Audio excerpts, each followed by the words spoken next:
Hello mga ka-greet, magandang araw po sa inyo lahat. Sa nakaraang video po natin, pinakita natin yung ginawa natin na pagpupruning ng palay. August 16 natin ito itinanim, tapos September 18 naman tayo nag-pruning, so 32 days po ito. Ito pong ginagawa natin pagpupruning, ay sagot po ito doon sa mga tanong kung ano po ba ang masasabi ko doon sa nagpupruning po doon sa Thailand.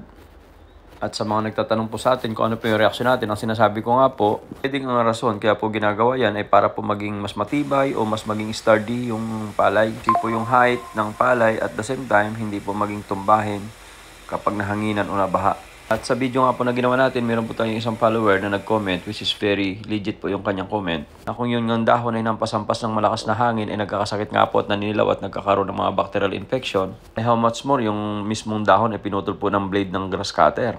Tunay po yun, kaya pwede pong maging entry po yun ng tinatawag natin na fungal at saka bacterial infection.